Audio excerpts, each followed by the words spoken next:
Hello, I am Dr. Kishan Lal Sharma from Sri Mahamaya Devi Temple from Modinagar district, Gaya, Uttar Pradesh.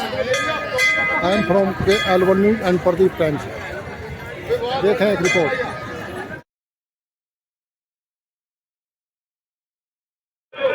अनुज चौधरी हमारे बच्चा है, Arjun awardee हमारे बड़ा भाई तो है।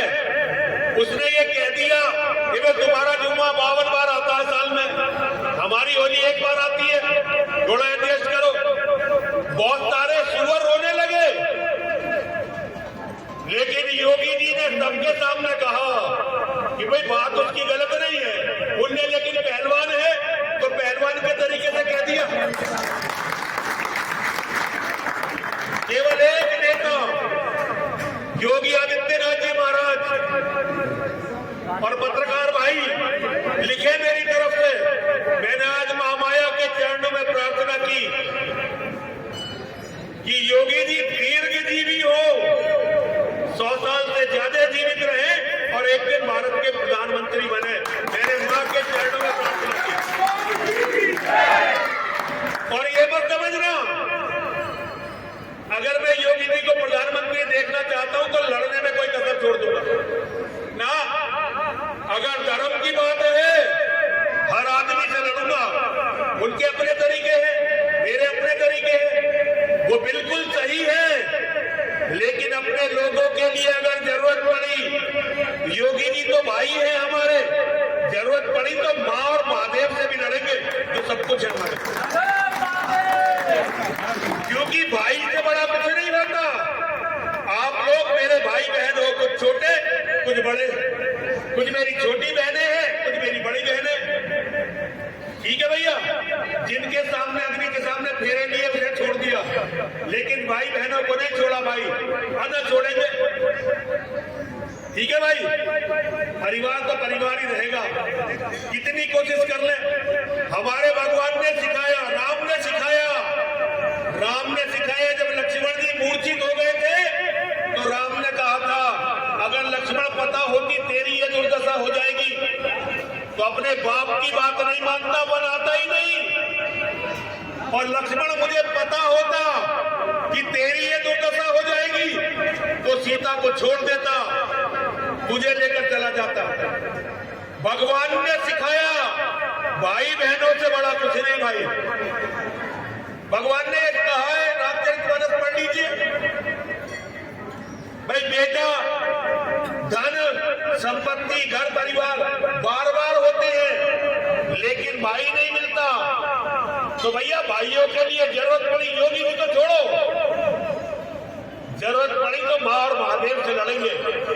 और आज जो हम आए हैं, एक हमारे रक्त से एक पत्र लिखा गया।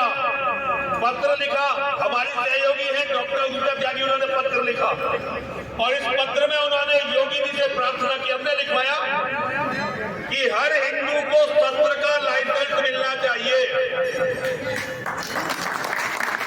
और कारण है, ये इस्लाम के पागल आदमखोर जिहादी कुत्ते, इन्हें तो किसी लाइसेंस की जरूरत नहीं। किसी के भी घर की तलाशी ले लो, अगर नाजायज असला ना मिले तो मेरा नाम बदल देना। मस्जिदों की तलाशी ले लो, मदरसों की तलाशी ले लो, हर जगह नाजायज असला इन्होंने इकट्ठा कर रखा है। हमारे हिंदुओं को कम से कम लाइसेंस तो दे दो। और एक बात बता दूं, आज तक का इतिहास है, अपराध करने वाले कभी लाइसेंस के हथियार का प्रयोग नहीं करते। लाइसेंस का हथियार होगा तो केवल अकेला आत्मरक्षा के लिए उसका प्रयोग किया जाएगा। और मेरी बहन कह रही थी, मुझे तो पता नहीं कि 13 तारीख को ये इकट्ठे होकर दिल्ली का घेराव करना चाहते हैं। पत्रकार बंधुओं, लिखना मेरी बात को, हमारी रिलीज में अभी नहीं है, हम जो विज्ञप्ति देने जा रहे हैं, क्योंकि मुझे पता ही नहीं था। अगर वो 13 तारीख को घेराव करेंगे तो हम अपने साथियों के साथ 13 तारीख को वही उनके सामने खड़े होंगे, चाहे कुछ हो जाए। दूसरा शाहीन बाग, मैं नरसिंहानंद गिरी श्री पंच परशुराम जूना अखाड़े का महामंडलेश्वर मां और महादेव की शपथ लेकर कहता हूं, हम दिल्ली में दूसरा शाहीन बाग बनने नहीं देंगे। मुझे पता है दिल्ली में योगी आदित्यनाथ नहीं है अभी, और जो लोग अभी दिल्ली में बैठे हुए हैं वो भीड़ से डर जाते हैं। इसीलिए अगर मुसलमान भीड़ दिखाएंगे तो हम उन्हें अपना बाहुबल और अपनी ताकत दिखाएंगे कि हमारी ताकत कितनी है। हमारी बहन बेटियां, हमारी माताएं, हमारी पत्नियां, हमारी प्रेमिकाएं वो जीवित बचेंगी, शांत से रहेंगी। और अगर हम नामर्द हो गए, जैसे आज हिजड़ों की तरह घूम रहे हैं ताली बजाते हुए, वे अपनी ताली बजाते, हम नेताओं के चक्कर में ताली बजाते। भैया नाराज मत होना, नेता नहीं, कभी तुम नाराज हो जाओ, ये हमारे चेहरे हैं। भैया नेताओं से डर लगता कि बाबा मर गया, बस मुझे याद रखना कि मैं क्यों लड़ा और क्यों मिटा। राम राम।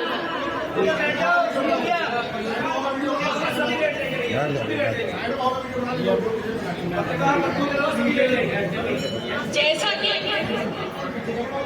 बड़े भाई ने मेरे बारे में जो बताया, बहुत लोगों को यहाँ मैं जानती और पहचानती हूँ। मैं कश्मीर से हूँ और वो ये चाहते हैं कि मैं अपनी आपबीती आप लोगों के आगे रखूं।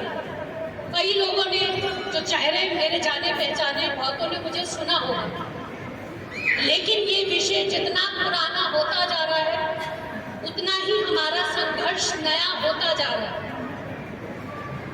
कश्मीर जिसे अब तक हम पढ़ते आ रहे हैं भारत का सरताज, धरती का जीता जागता स्वर, पर आज अपने ही देश में शरणार्थी छोटी थी।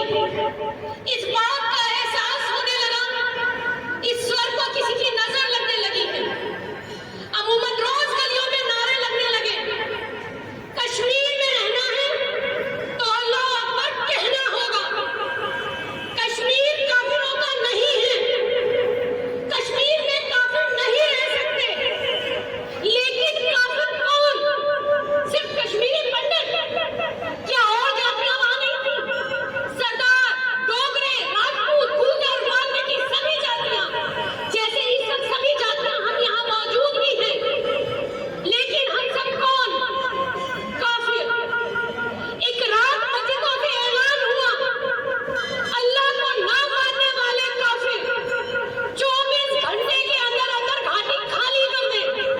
लेकिन अपनी घर की औरतों को वो वहीं छोड़कर जाए। मेरी माँ, जिन्हें वहां भाई बोला करती थी, जो लोग हमारे बागों में, हमारे घरों में काम किया करते थे, नजरें बदली उनकी। 13 वर्ष की आयु, सीमेंट के ट्रक में छुपकर भागना पड़ा, सब कुछ छोड़कर खाली हाथ। भजनलाल चौधरी, संतूर वादक, पद्मश्री, देश विदेश में प्रसिद्ध मेरे सगे ताऊ थे। उनकी कोई प्रसिद्धि हमारे किसी के काम नहीं आई। हमें वहां से भगाया गया और हम भागे। लेकिन ऐसी स्थिति वहां हमारे साथ आई क्यों? क्योंकि वहां हम संख्या में घट गए थे और दूसरा समुदाय संख्या में बढ़ गया था। हम में से यहाँ जितने भी मौजूदा लोग इस बात को सुन रहे हैं, किसी भी गलतफहमी में मत रहें।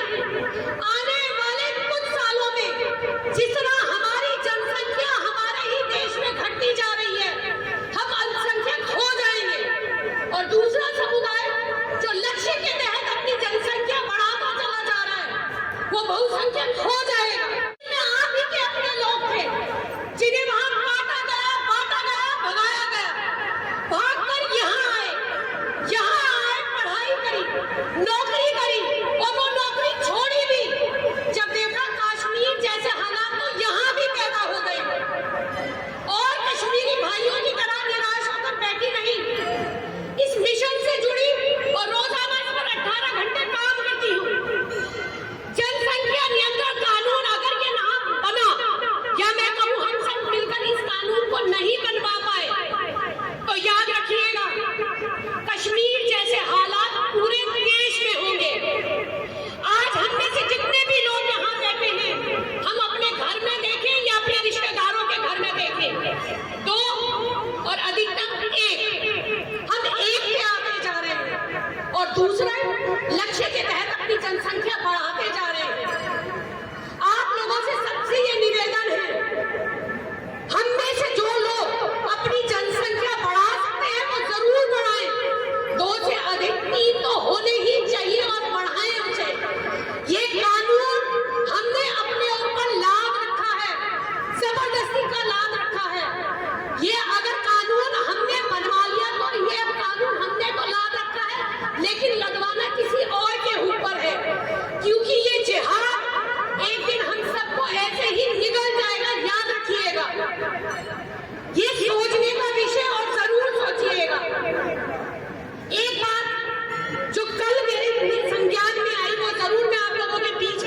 बाद में भी हो सकता था। तो ये हम लोगों के लिए भी एक बहुत बड़ी चेतावनी है। और याद रखिएगा, आज भी अगर हम इकट्ठे नहीं हो पाए, आज भी हमने अपने के बारे में नहीं सोचा, जो कश्मीर में हालात हुए, कश्मीर 32 साल पुराना इतिहास हो गया, मैं उसे भी इतिहास कहती हूँ। बांग्लादेश में तो हो रहा है रोज, वही सब हो रहा है जो कश्मीर में हुआ था। आप लोगों के बीच में हूं तो एक बात जरूर कहूंगी, हम तो भागकर वहां से यहाँ आ गए। अब आप लोग सोचे, आप लोग भागकर कहां जाएंगे? राम राम। सुशील पंडित जी जैसे एक और अजय चमरू जी जैसे कुछ लोग हैं लड़ रहे हैं, लेकिन ज्यादा लोग वहां से आए और यहाँ रहने लगे। लोग लड़ाई को भूल गए, लड़ाई आगे नहीं बढ़ी। देवादिदेव भगवान महादेव शिव और जगत जननी मां जगदम्बा के चरणों में नमन करता हूं। आजादी के लिए जिन बलिदानियों ने यहां बलिदान दिए, उन बलिदानियों को नमन करता हूं। मेरी मां महामाया हमें अपने दर्द के लिए मर मिटने का हिम्मत और हौसला दे। मां के चरणों में बस यही प्रार्थना करता हूं।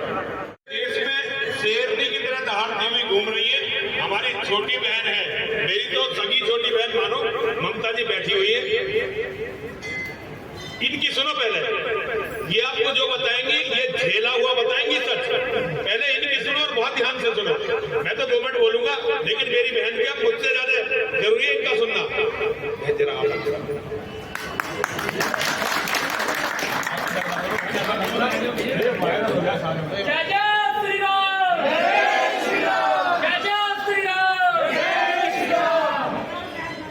जाते हैं उसका महाराज जी, उसका यही है हिंदुओं में एकता ना होना। आज आपके सामने अभी कोई गैर समाज आपके बीच कोई बात रखता है, वही कितनी भीड़, लाखों की भीड़ हो जाती है। आज हमारे बीच मात्र आप देखेंगे, आप गिन सकते हो कितने बैठे हुए। ये हमारा दुर्भाग्य है भाई साहब। हम